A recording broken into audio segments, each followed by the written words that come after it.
Let's see. Scorpions are pretty creepy. Being by myself. I'm scared of ending up alone. What about you?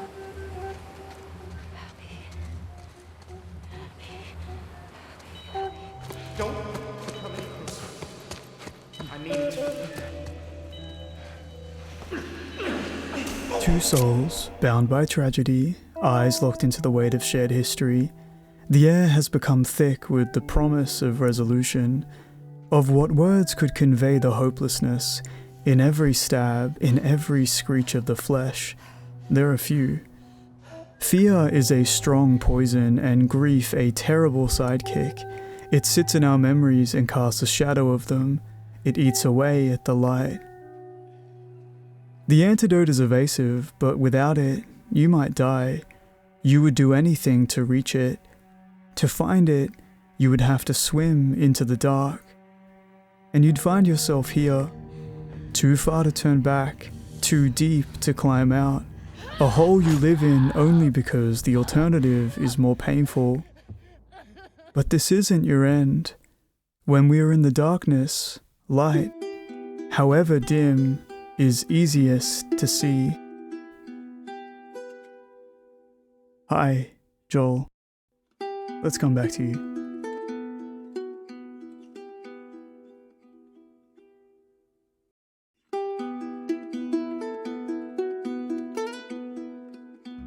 Finding life in a world that forsakes you of security is its own apocalypse. For most that grew up here, the modal quality of life was desolation. It's only in between, in the quiet moments, the backbone of humanity breaks through. Community. It's those glimmers of hope that promise a brighter future.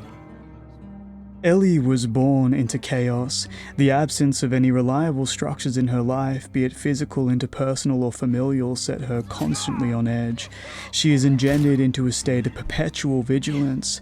That gnawing sense of vulnerability and uncertainty eats at her. Parentless, often everythingless, Ellie's only constant companion in her life has been the fear that she will end up alone. It makes sense, but where is that coming from? Perhaps a fear so visceral that it could only come from the lack of something. Schema theory posits that there are 5 core and universal emotional needs that influence a child's ability to interact with and perceive the world later in life. There is such a thing as too much of these needs and definitely too little. They include attachment, autonomy, freedom to express needs, spontaneity and play, and finally, realistic limits and self-control. The most foundational of these needs is attachment. It is upon attachment that we are able to fulfill these other core needs. Without security and community, it can be difficult to ever recognize our value as a person. This non-meeting of needs is ultimately how Ellie's story starts. So, how does our brain deal with it? If our mind is a library, it has a great way of categorizing things into common themes, characters, and plots. The books in our library are called schemas. Schemas are mental frameworks that categorize information. They are broad and self-perpetuating themes about how we think about ourselves and others, what we love, what we fear. Sometimes they're adaptive. These are schemas which lend to healthy relationships and effective coping. For example, if our parents always welcomed us with a hug, when we see them, we will predict how they're going to interact with us based on our past experiences and respond in kind. However, we can also develop maladaptive schemas. These are schemas that become triggered when we encounter situations reminiscent of painful childhood experiences and are usually related to our unmet needs. For example, if our parents hit us as a child, we might instead perceive them as a threat and respond accordingly. Schema modes are the things activated in response to these triggers. They are the coping behaviors that we respond to the trigger with. We might then avoid that parent to shield ourselves from the physical and emotional pain of their behavior. Ellie particularly struggles with disconnection and rejection. She holds a deep-seated belief that she will ultimately be abandoned. This is an abandonment schema, and it's related to her lack of attachment as a child. This fear of abandonment and the tragic circumstances which reinforce this core belief plays a central role in shaping her actions throughout the course of the game. That is the rule she knows. The exceptions are only momentary and ultimately reinforce her abandonment schema. She doesn't know any different. Enter Riley, exit Riley, Tess, Sam. Enter Joel. Enter Joel as the reparenter. Limited reparenting is the idea that nurturing, supportive, and corrective experience are possible for people in adulthood who have developed maladaptive schemas. With the help of proper support, they have the power to revise entrenched patterns of maladaptive thinking in others and enable psychological healing. And yet, Joel would protect Ellie with the rage of 1,000 suns. He would mentor her through anything except where it might confront his emotional guardedness. He would do anything for her if it didn't threaten his own needs and confront his own fears. The question is, can someone teach another to be adaptive in ways that they themselves do not understand?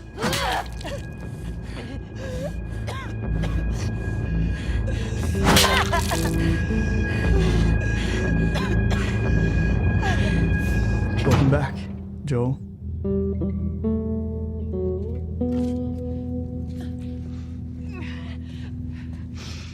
Wait! Let me go!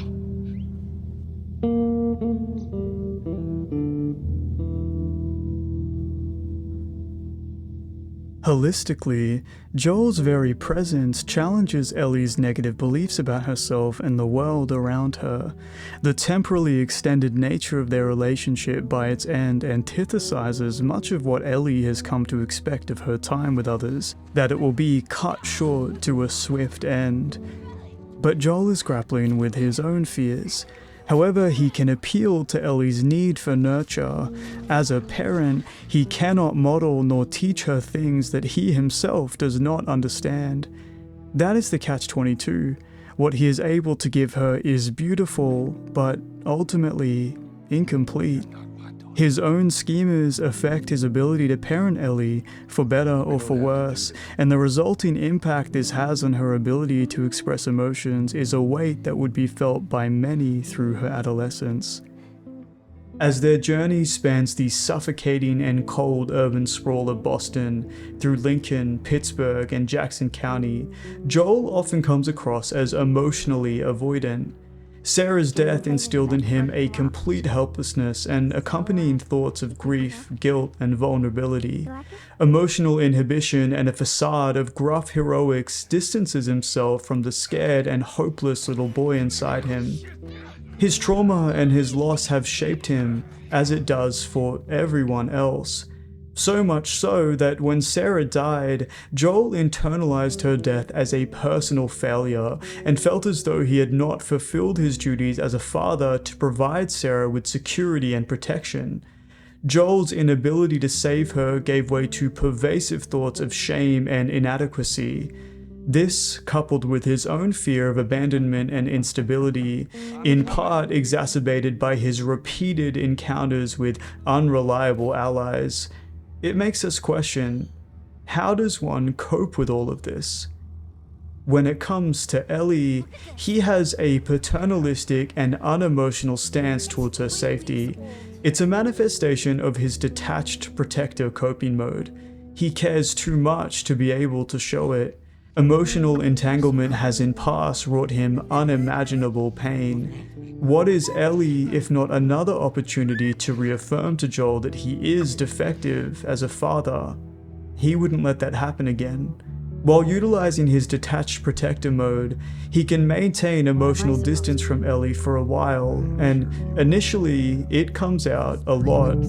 When Tess settles into her inevitable grave and asks of Joel a favor, he pushes back. You've got to get this girl to Tommy's.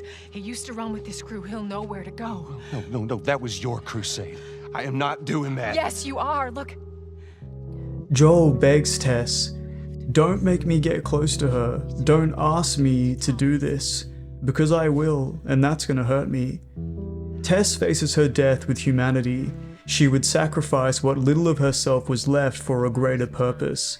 Because of that greater purpose, Ellie would notice. Ellie would begin to blame herself for Tess's death. A conversation might ease that burden, but immediately, Joel cuts her off.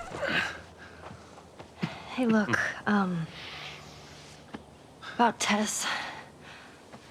I don't even know what. Here's how this thing's gonna play out. You don't bring up Tess. Ever. Matter of fact, we just keep our histories to ourselves. Secondly, Redirection. Let's just do what we have to do. Let's not talk about it. well, every battle's got a losing side. What if they had families? Everyone has a family. Best not to dwell on it. How can you not? How he doesn't dwell on it by every description is by avoiding it. Joel, by inhibiting his emotions, becomes disconnected from everything he loved and loves. Avoiding any situation which triggers his distress provides a temporary relief, but reinforces the idea that emotions are intolerable. This perpetuates his cycle of avoidance and increases his distress. Long term, his interpersonal relationships are strained, and the emotional distance placed between him and his companions is too far to walk. Tommy, I need this.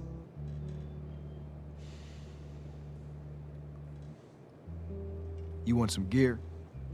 Sure. But I ain't taking that girl off your hands. This is how you gonna repay me, huh? Repay you. For all those goddamn years I took care of us. Took care. That's what you call it? I got nothing but nightmares from those years. You survived because of me. It wasn't worth it? Tommy says he regrets being taken care of by Joel, straight to his face. Joel can see how others pull away because of his behavior. They tell him, but he can't stop himself. Emotions make him feel weak, and when he feels weak, he feels everything. Maybe Tommy learned to deal with things differently. After all, he got away from Joel after suffocating for a long time. Ellie doesn't know better. That's too small of a grave. Forgot to leave that stupid robot on his grave. What should I do with it?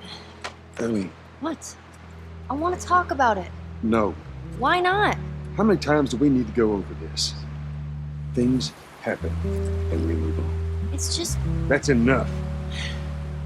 Right. I'm sorry. Ellie tells Joel, "I want to talk about it. I need to talk about it." But Joel shuts her down again. In this moment, Ellie subjugates herself. She apologizes for expressing her need, that need for freedom of expression. Joel doesn't want to talk about it. If Joel doesn't want to talk about it, maybe it isn't okay to talk about our emotions. But if we can't talk about them, how do we deal with them? Joel, What is it? that girl of yours, she took one of our horses and rode off. Damn it. Which way? Come on. Ellie runs away. Riding on out of here. Go back inside. And then we get this. Not her, you know. What? Maria told me about Sarah. Ellie? And You are treading on some mighty thin ice here. I'm sorry about your daughter, Joel. But I have lost people too. You have no idea what loss is. Everyone I have cared for has either died or left me. Everyone fucking except for you. So don't tell me that I would be safer with someone else, because the truth is I would just be more scared.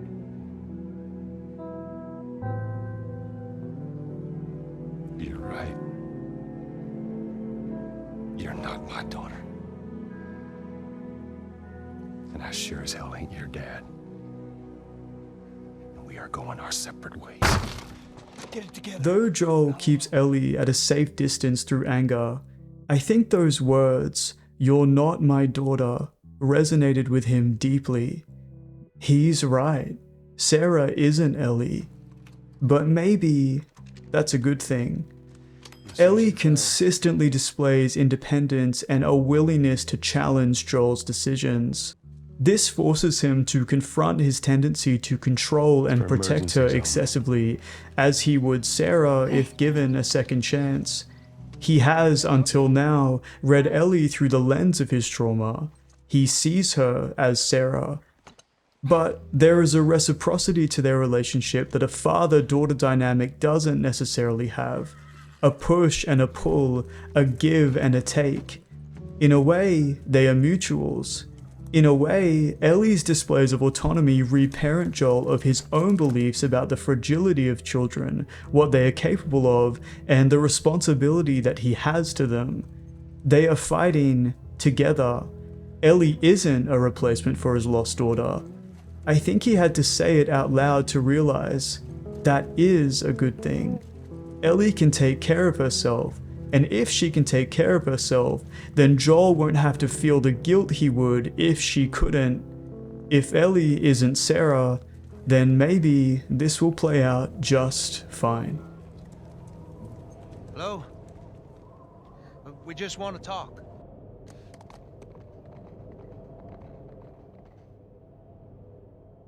For both Ellie and Joel, David is a sobering reminder that letting your guard down opens yourself up to hurt. It's not David himself, but rather the circumstances which lead to our encounter with him.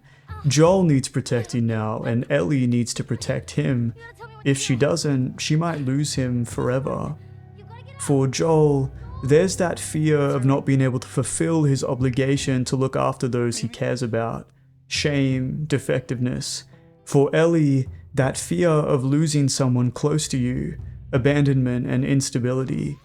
It's a downward axis tilt for Joel and Ellie, whom have gone great lengths to overcome much of their emotional weight. In the physical and emotional cold of the winter, and in the absence of Joel, Ellie's skills are put to the test. She would protect Joel at all costs, even if that means putting herself in danger.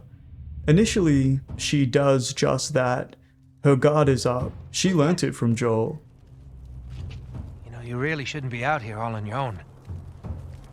I don't like company. I see. What's your name? Why? She's no longer so quick to trust others. She won't give out her name if she doesn't need to. She won't open herself up to others unless necessary. Still, she lets her guard down. David offers her some semblance of connection. Maybe the promise of community in a world where Joel doesn't exist anymore. Maybe there is some good still out there. But by the time she's pointed her gun, it's too late. She would make her way out. She doesn't need Joel for that. We've learned that she can look after herself physically. Autonomy and independence, she has it in spades. Joel sees it in her. But her emotional reality, loss, rejection, and the perceived use-by of her relationships, that is all much harder to deal with. Something Joel can't recognize. A knife into David, again and again. She has all but secured her safety by the second strike. So why does her face look like that? All of that fear, all at once. Abandonment, mistrust, instability, defectiveness, the result of every unmet need felt in that moment. It's too much to bear. So much to bear that even after Ellie reunites with Joel, there is a lingering feeling of emotional disconnect. I think, until this moment, Joel might have been enough for Ellie, independent of a cure. But the depravity and horror that Ellie has had a hand in defies a rational or easy emotional coping mechanism. Trauma defies logic. It can become entrenched and immovable without help. To deal with such a thing, Ellie requires two things. First, emotional support, love, guidance, and connection. a safe space to unravel in, knowing that you'll be caught. Second, a higher purpose, a spiritual being or guiding light to ride upon above the pool of your grief. Call that avoidance or call that hope. It's powerful. She endured such pain, and we know that when that happens, emotional avoidance can be a strong medicine. Everything all right? Yeah, I'm fine. You just kind of seem extra quiet today. Oh, sorry. No, it's not. It's fine. I don't think Joel knows how to support Ellie during this challenging time, and I think Ellie is scared to open up to him because in past, she has been shut down so many times when trying to do so. Who wouldn't need to talk to someone about what just happened? Who would be okay if they couldn't? But sometimes, we just need a reminder of why we are fighting. It's enough to pull us back in the other direction, toward the light, if only for a brief period.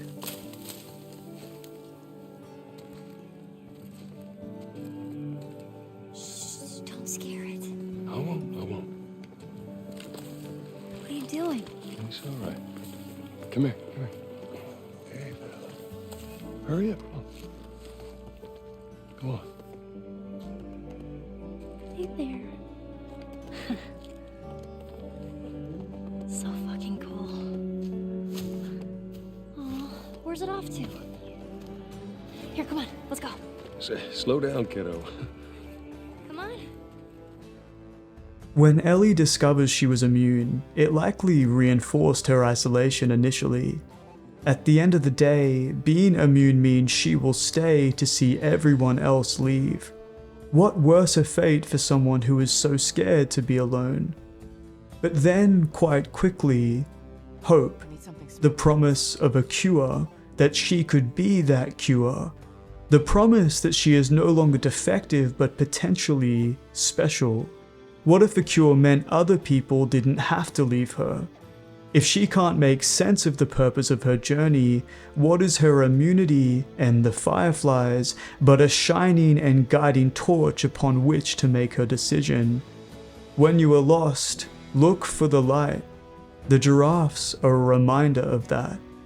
First, a reminder for Joel to keep Ellie safe at all costs. If he could protect her to the end, he might not have to feel as bad that he couldn't protect Sarah. Secondly, it's a reminder for Ellie that a cure could make it all worth it, to a cost for her survivor's guilt, to solve the inherent conundrum of her immunity, that by her very nature, she is destined to outlast everyone else. The only problem, there isn't a world in which they both get what they want.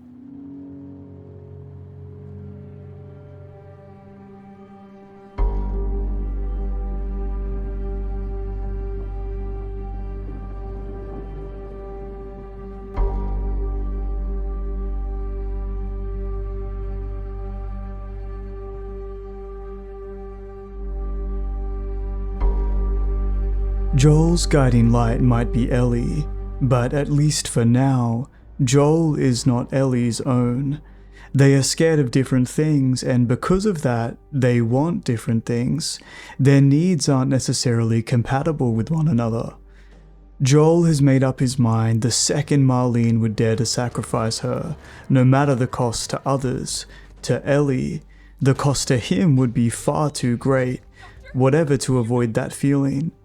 Joel is partly thought of his defectiveness and shame, but not enough to be able to let go of the thing that helped him do so. Don't come any closer.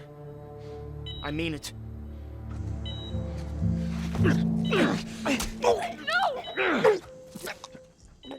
Quickly, the deed is done, the emotional threat disposed of. Something unconscionable executed swiftly and without regret. It's all at once the most unknowable and easily understandable decision a paternal figure could make. If we've been paying attention, it comes as no surprise. Bye, Marlene. On the drive home, Ellie can't help but feel like she'd already reached her destination, and now she's speeding away from it. She turns back, away from Joel. On one hand, Ellie has a taste of what she's been yearning her whole life. Safety, connection, love, core needs which until now she felt would forever be out of reach. However, the light is shining a little dimmer. It's harder to see. Maybe it's no longer there. The fear is back. Fear without the hope of a vaccine to ward it away.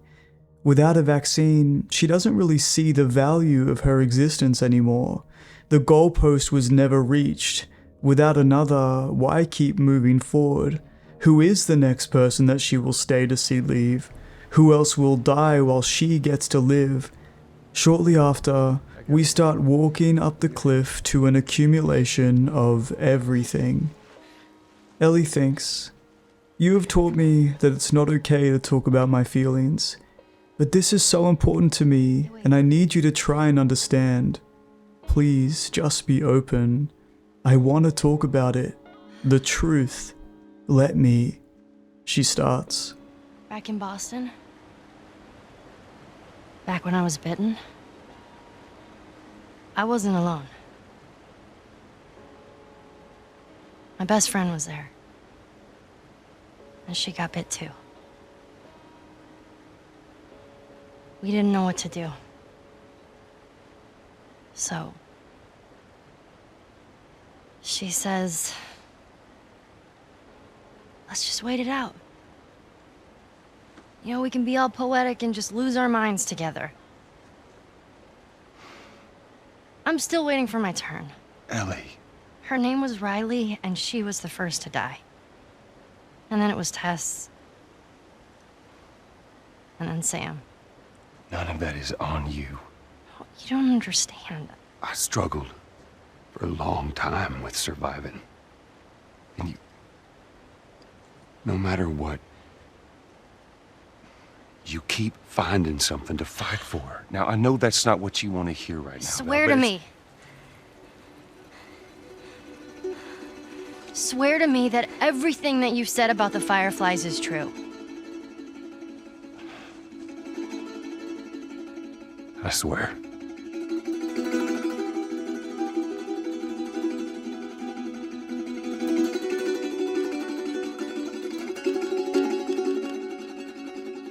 Okay. Joel prioritizes the safety of Ellie over everything else, even if that means that he never sees her again. Taking us home. Joel tells himself he saves Ellie because the Fireflies were ignorant idealists. The truth of this is irrelevant. Right now, he cannot admit to himself that the pain of losing Ellie might kill him. It's not just that he loves her, it's that he has decided that Ellie is his responsibility. However he can put distance between Ellie and his daughter, the lie is his attempt to atone for what happened to Sarah. When Joel lies to Ellie at the end of part 1, she doesn't buy it for 1 second. Still, okay. She subjugates her needs and emotions in that moment. She surrenders to the lie as a means of preserving their connection, prioritizing their relationship over everything else. This overriding need for connection comes out. To confront Joel on his selfishness could threaten her attachment to him and trigger her abandonment schema. Being abandoned again, now, after they have come this far, what could be worse? Ellie thinks, I tried to talk about it and you didn't let me. I guess we'll move on. In that moment, she's not thinking about the future. Maybe in that moment she feels how much Joel loves her, that he would do anything to protect her, a sure sense of safety that she's never had.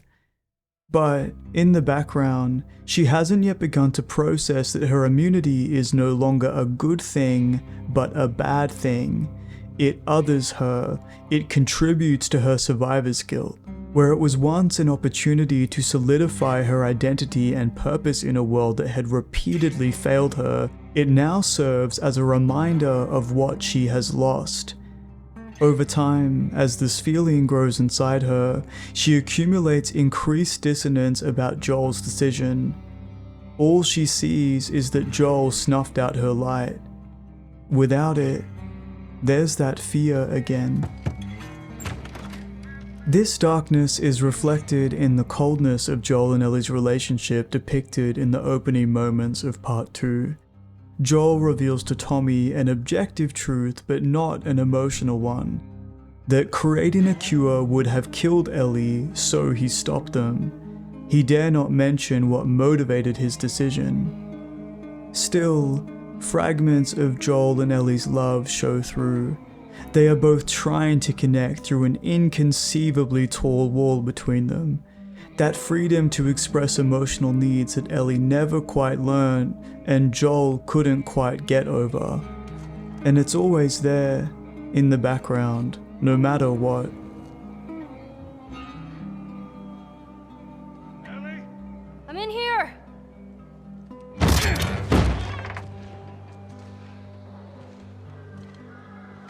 The hell was it? It's just some animal.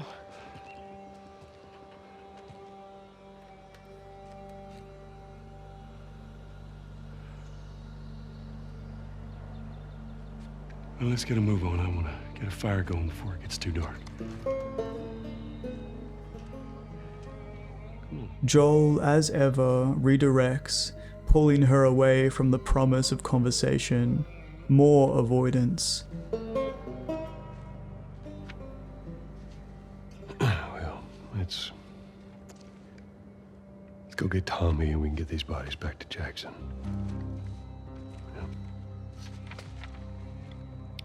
After you took me out of the Firefly Hospital, you said there were dozens of people like me.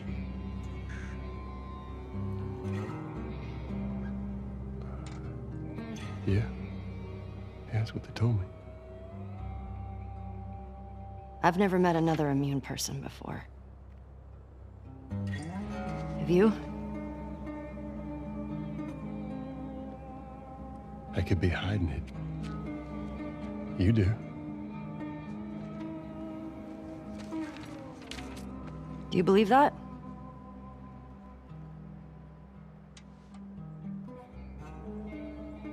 Is now really the time for this? We traveled across the entire country to bring me to the Fireflies. I had so many questions for them. Why did you pull me out of there while I was still unconscious? Because I let them run their tests. And when I saw that they were useless, I got us out of there. How do you know they were useless? Maybe if you just would have given them more time, they could have figured something out. There was no cure. There's nothing that could help these people or anybody else. I know you wish things were different. I wish things were different. But they ain't.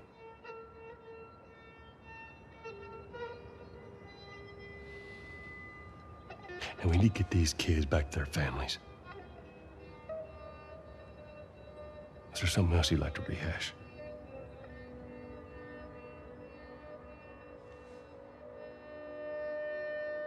No.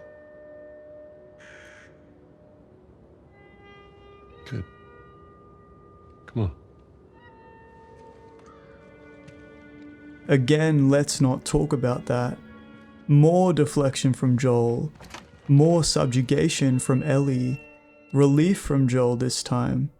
Joel might have reparented Ellie, but the weight of his decision is something they can never talk about, not when that freedom to express needs is denied with all the weight in the world. Joel would never bring it up, so Ellie would have to. She would explode otherwise. However Joel likes to think, you can only avoid something for so long. Ellie!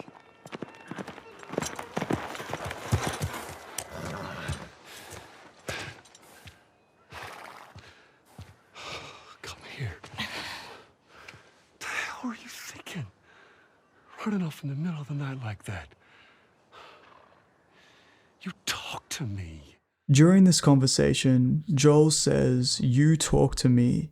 But how can she? He invites her to tell her when she is going to leave, but would nary consider talking about why she would. Tell me what happened here.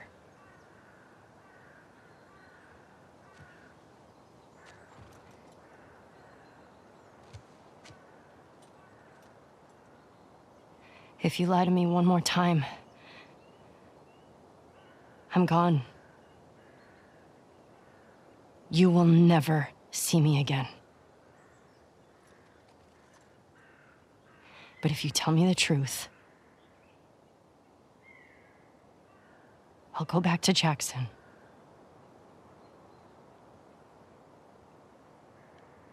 No matter what it is.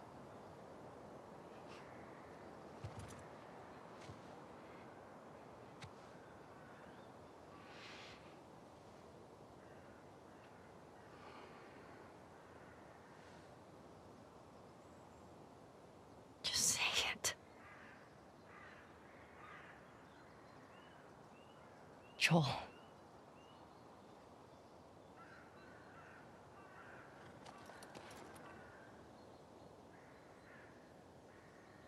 Making a vaccine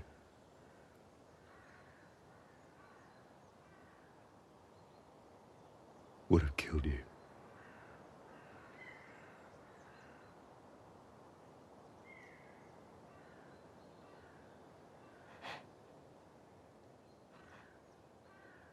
So I stopped them.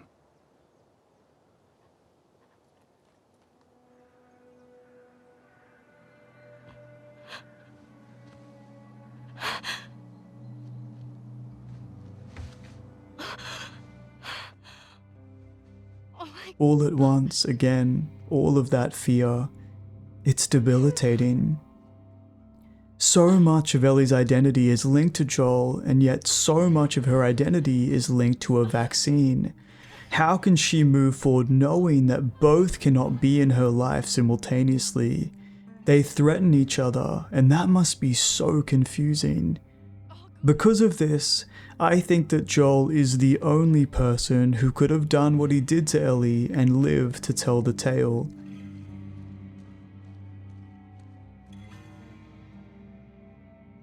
It's around 2 years later that we next see them.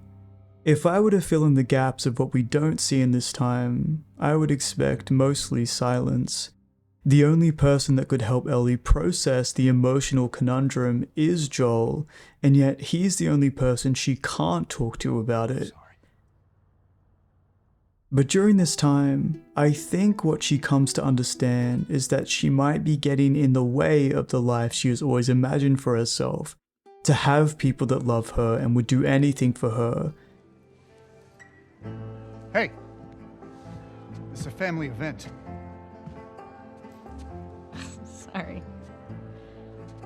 Sorry.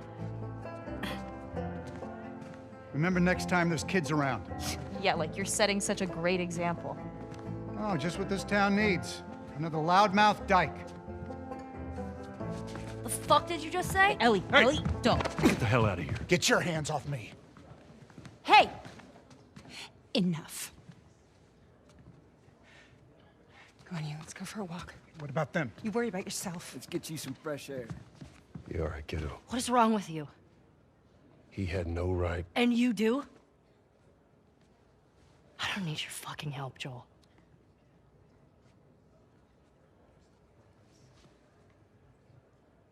Right.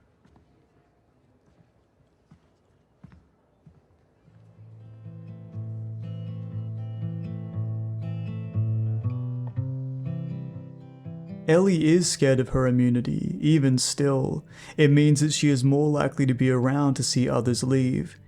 But Joel would never leave her. So the question I ask myself, does there need to be a cure if Ellie has him? Maybe they would have talked about it. Maybe Joel would have helped Ellie through her fears. Maybe he finally would have asked her about them. You're welcome, kiddo.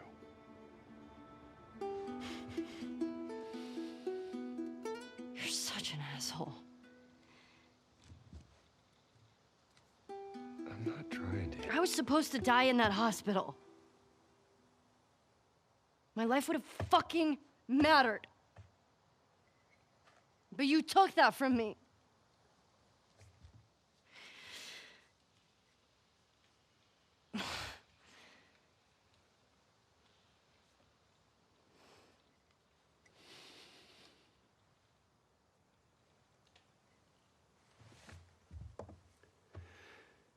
If somehow the Lord gave me a second chance at that moment, I would do it all over again.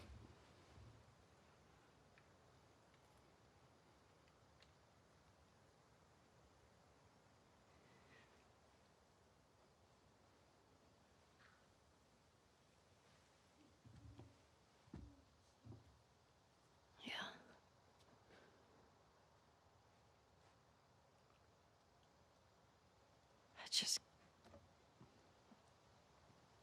I don't think I can ever forgive you for that.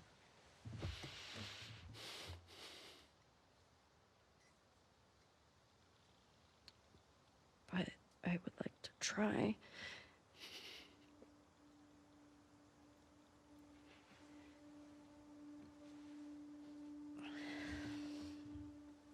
I'd like that.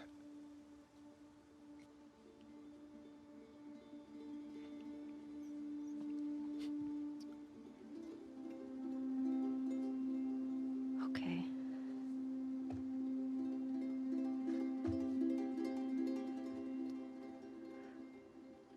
I'll see you around. Yep.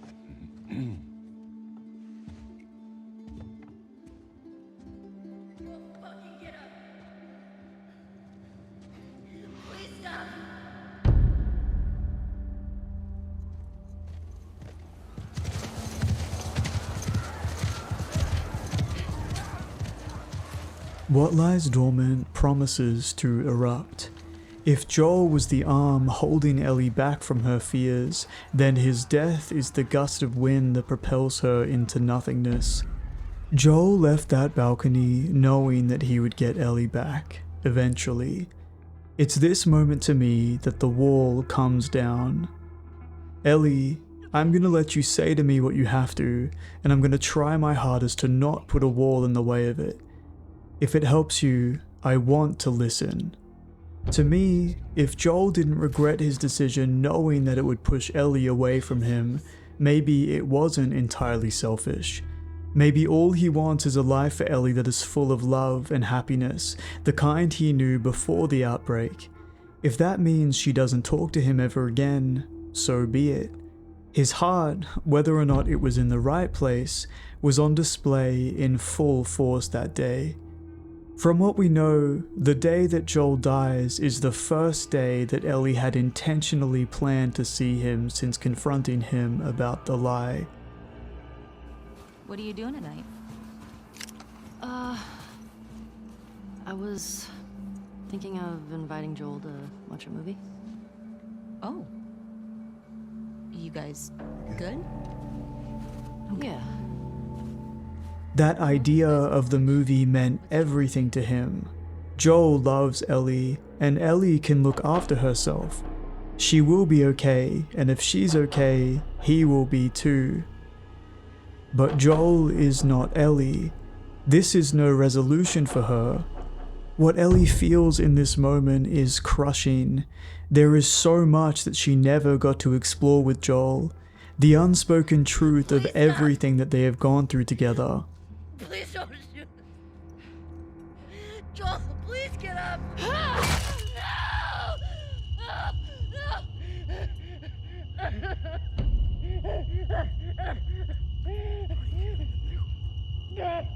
Ellie's admission to Joel that she wants to try to understand where he was coming from tells us everything we need to know.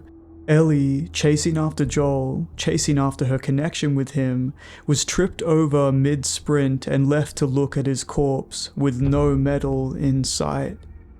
Would he have died if not for her? Would his life be better if she didn't push him away for years? Should she feel guilty for reacting the way she did? And maybe a new question, not if she could forgive him, But if he could forgive her... It's too much. The pain, the fear.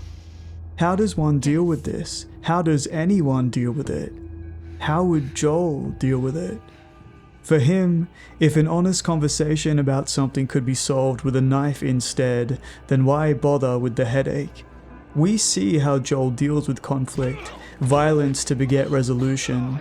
The only way Joel can feel in control is with a boot to the neck of his emotions and a knife to the throat of another's neck. This demonstrative capacity for violence and intimidation as the only sure currency in an otherwise chaotic world, especially when you are coming up against unknowable tragedy. It's the scariest autopilot you could ever activate. On it, Ellie would chase after every lead she could, a carrot on the end of a long stick extending further and further out of view. The closest carrot in sight, the only thing she can think of to numb her pain. Abby. I don't think chasing after Abby means chasing after Joel. I think chasing after Abby means avoiding Joel. Avoiding all that emotion which would otherwise be impossible to process. Ellie takes action almost immediately. That first carrot.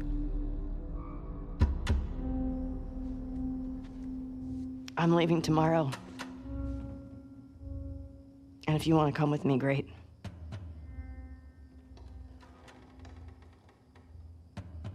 You have no idea what you're walking into. You don't know how large that group is, how armed. I don't care. You can't talk me out of this. You can't talk me out of this. Talking hasn't helped Ellie before. It never got Joel anywhere. It would only bring up intense emotions best left for another day. What ensues is a long and arduous trek down the road of grief. First stop, avoidance. Dina and Ellie set out to Seattle. They ride through its forlorn ruins and see how nature has reclaimed them.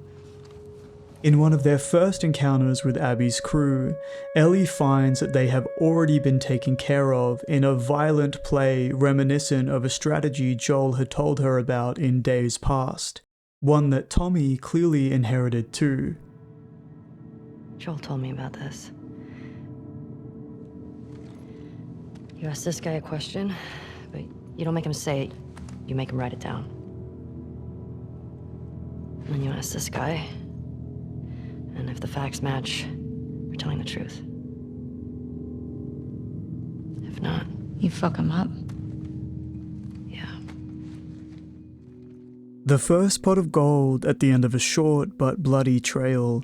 A new lead, a new carrot, courtesy of Tommy's unforgiving hands which desperately claw their way toward an answer. One by one, person by person, they make their way closer toward Abby. More carrots. They repeatedly encounter various resistances and push onward all the same through to the next. The infected have something to say about it, and they end up posting up at a theater for some brief respite. Ellie, in a sure display of vulnerability, explains her immunity to Dina. In turn, Dina reveals that she is pregnant. How long have you known? I was late a few weeks ago. A few weeks? We could have still turned back. I didn't know. I wasn't sure, okay? I didn't want to be a burden. Well, you're a burden now, aren't you? When Ellie finds out Dina is pregnant, she is scared. Not at Dina, but because a pregnancy is a good excuse to turn around. She might not be able to run away anymore. Still, in her journal, she writes that it's too late to turn back and that she has to end this thing as quickly as possible. She sets out again hours later on a lead that might take her to Tommy. Maybe Tommy got... She justifies that he otherwise wouldn't be out here risking his life if not for her. On this, she convinces herself that she has to chase after him. There's no other option.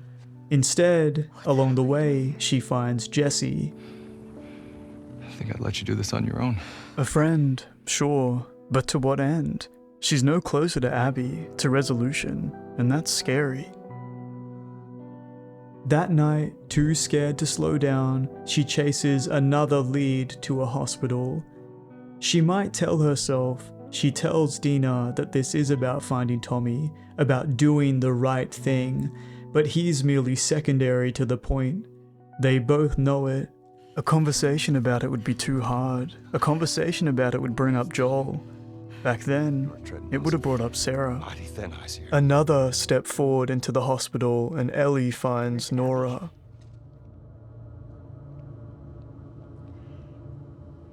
You still hear his screams? What? I hear them every night. Yeah, that little bitch got what he deserved. Nora all but secures her fate when she readily spits on Joel's corpse. Ellie chases her for information, for anything. She doesn't get far. Nora won't spit out what she needs. But if not for Nora, the crops would dry up. If not this, the alternative. No going back. The emotional toll of beating someone to death under such circumstances is another one of those things that cannot be easily intellectualized. It burdens Ellie in unknowable ways. Sure, Joel might have done it too. He likely wouldn't have bat an eye. He was so removed from his emotional reality at the peak of his grief, so desensitized that it wouldn't have mattered to him. In this moment, Ellie is not so detached. She fears Dina will be driven away. She feels it, a scary feeling, but one that she's grown accustomed to. Her behavior, often in Joel's shadow, is beginning to pace out the distance between herself and those that she loves, as Joel did to Tess, Tommy, and everyone in between. It's enough to make her stop and think. Maybe it's time to turn back before she's too deep, before she does lose everyone. I get why you came out here. But we gotta take her back. She needs real care and she's not gonna get that. Yeah, I know. But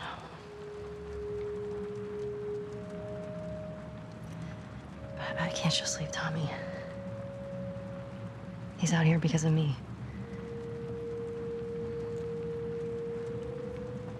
Maybe you could take her back.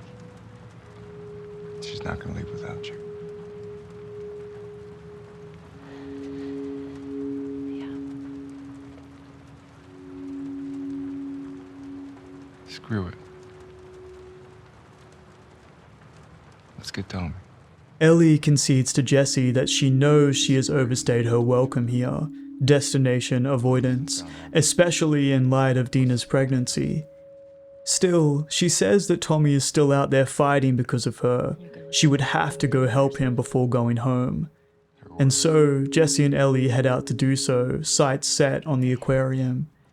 Again, maybe that's just what she tells herself. I'll just meet you up front. Around this time, Ellie writes in her journal that she considered telling Dina and Jesse about what Joel did, but says they won't understand. She finishes the note with, "Do I understand?" She doesn't know why she's doing what she is.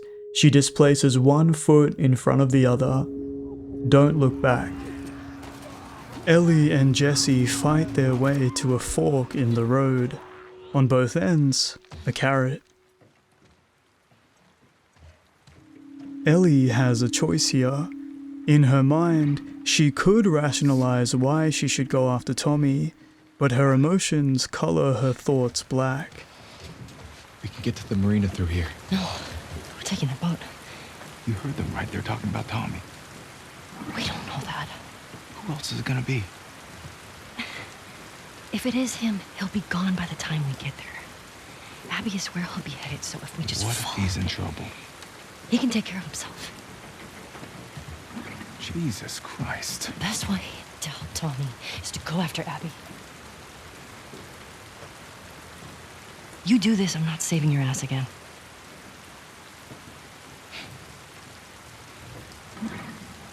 I really hope you make it.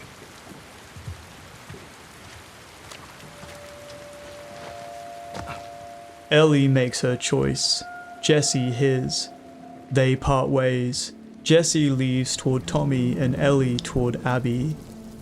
It's not the proximity to Abby that makes her stop, but the proximity to Joel. Going home means grieving him the hard way.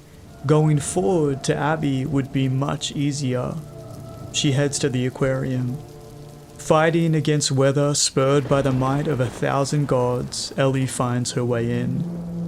In this room, Joel's shadow looms large. Ellie comes face to face with Abby's friends, another potential lead. Where's Abby? You're that girl from Jackson. Tell me where she went. How do we know you won't kill us? Give her what she wants and we're dead. You guys can survive this, I just need her. Bullshit.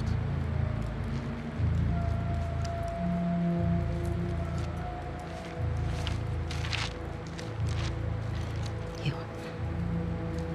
Come here. Now. Fucking get over here! Point to where she is on this map. And then you. It better fucking match up. What are you doing? She's probably dead anyway. It is not worth it. Stop! We can talk Back about the fuck up!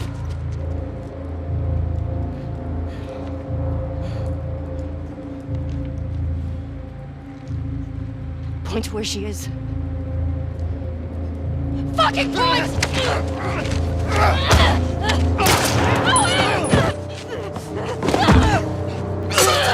Fuck is she?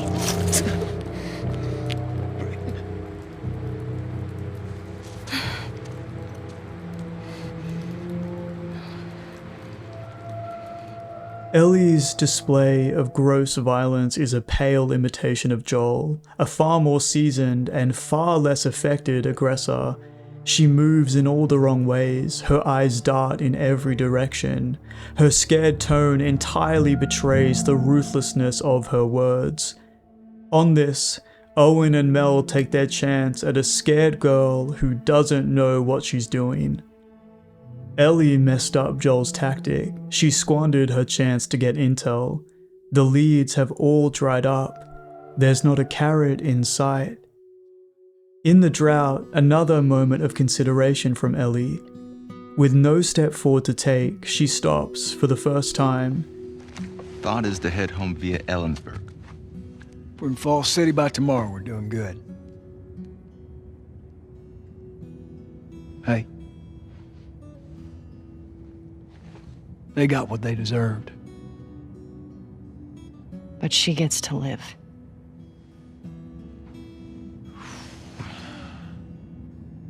Yeah.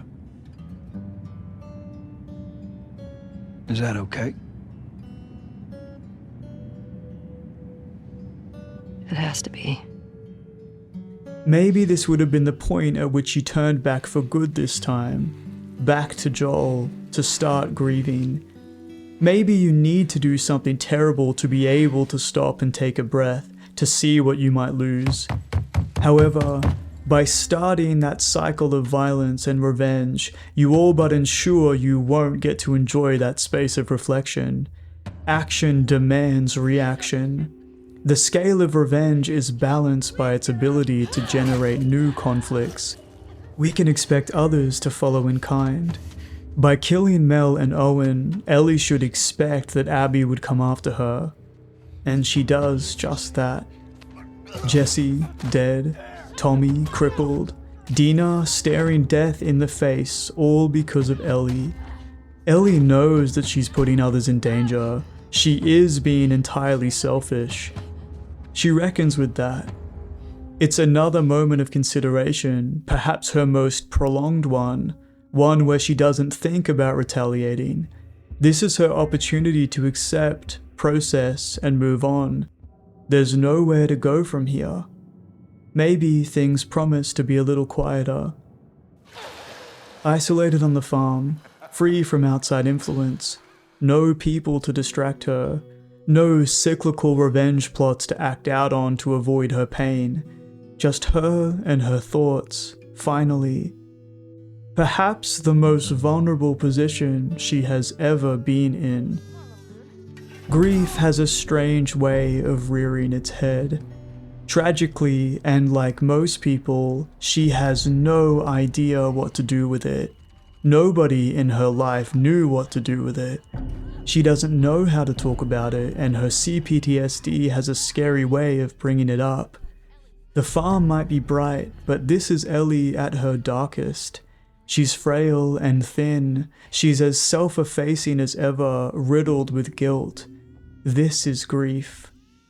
This note in her journal says everything. I don't know how Dina talks so easily about Jesse. She thinks it'd be good for me to talk about Joel, to get it all out. When she says that, it makes the memories sound like food poisoning. I don't want to talk about it. It's just gonna hurt. And I think once I'd start, I wouldn't be able to stop. Anything to get away from it. Hi, Tommy. So I've been putting out feelers for months now. And this new guy heard my story. He told me about a woman that he traded with while he was moving through California. Described her as built like an ox, traveling with a kid with scars across his face. He said they're living along this coast in a beach sailboat right here. That's gotta be her.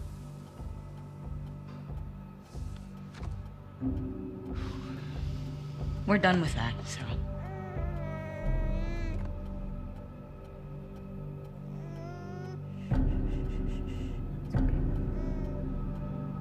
I'm sorry.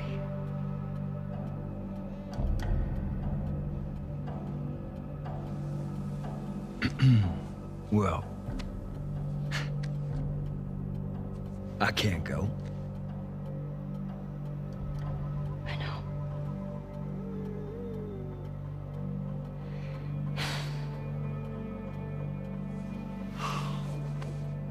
All right.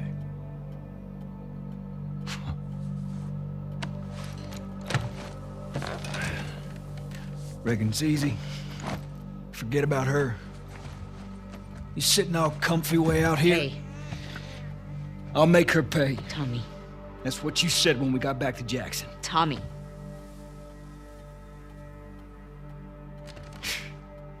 What a joke. Tommy pokes at an open wound. Ellie fights every day against the memory of Joel. It takes everything she has not to get up and run away from it.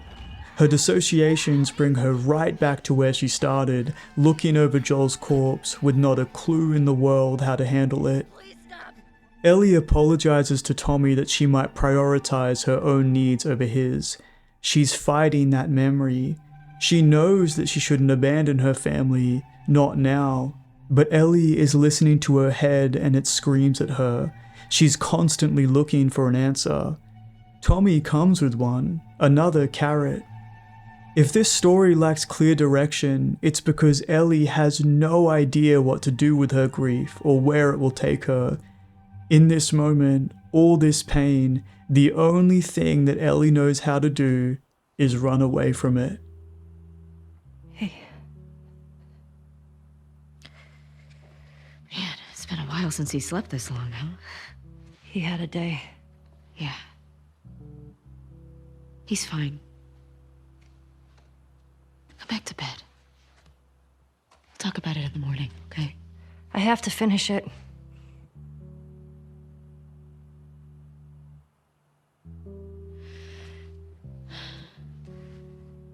You don't owe Tommy anything. I don't sleep. I don't eat. I'm not like you, Dina. What? You think this is easy? For you and for him, I deal with it. I love you. Prove it. Stay.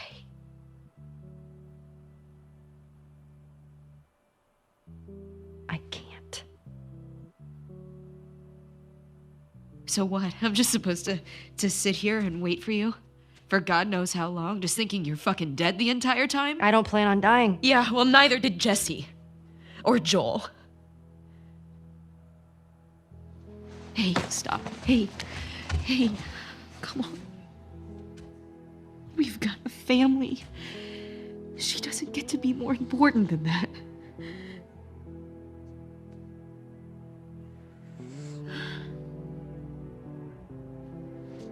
No. By dinner, Ellie can't stop, least of all to think.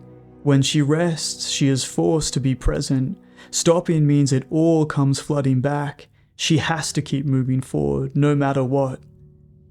And so, Ellie walks down the path she worried she had set foot on long ago. While moving through Santa Barbara, Ellie records this in her journal. I keep seeing him. I miss Dina. What am I doing here? A war wages in her head, the opportunity for a new life fighting against the rusty steel of another. One foot in front of the other. More journaling. She says, what if I can't find them? What if Tommy was wrong and they are not here? I can't think about that. She would deal with it if it comes.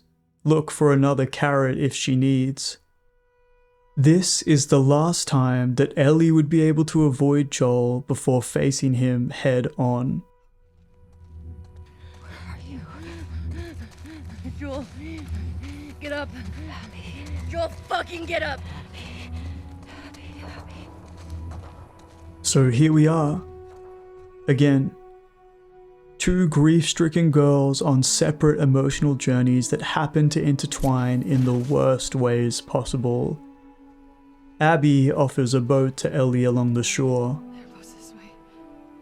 I'm not sure either of them feel much of anything in this moment. They are both just doing what they need to survive. A harsh physical reality and maybe an even more taxing emotional one. There's that color again, deep down in this hole. Darkness with no light in sight. Just more shadows. The carrot is right in front of her. If not this, then what? Abby, I think I have to kill you. I can't let you leave. Not because I wouldn't rather let you leave, but because I can't feel this way anymore. And maybe if you are dead, then the ghost of Joel will die too. It hurts too much, and maybe I'm sorry that you have to be a part of this, but I have to try something. One step forward. And so, we are brought back to that moment. Resolution. Ellie choking some random girl in the water who ruined her chances to watch a movie with the man she loved most in the world. Still, she stops. Hi, Joel. I miss you.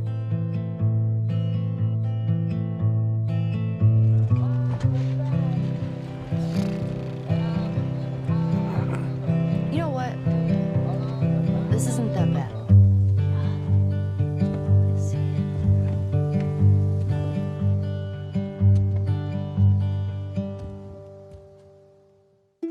Joel comes to Ellie for the first time not in shrouded death, but in life. Ellie was brought to Abby's throat by Joel, and it was only him that could have pulled her away from it. And so she does. She has no idea why she is there. It's the result of thousands of steps forward into the dark without taking one glance back at the light. When she does, I think it brings a little bit of clarity. This isn't about Abby. Killing her wouldn't solve anything. As universal and automatic as it may be, I'm not sure real life believes in such a simple catharsis as revenge. Not when it comes to grief. Revenge blocks grief resolution by promoting a singular and ruminative focus on why the loss occurred and the major stakeholders involved in it. It reduces engagement with any meaningful emotion processing. It's anything but dealing with the source of your pain. This whole time, Ellie has been avoiding processing her emotions. She didn't stop to think about why she was so upset that Joel had died. She didn't stop to think why she needed to go after Abby. She just did, because that is the only way she could compartmentalize all the pain she felt.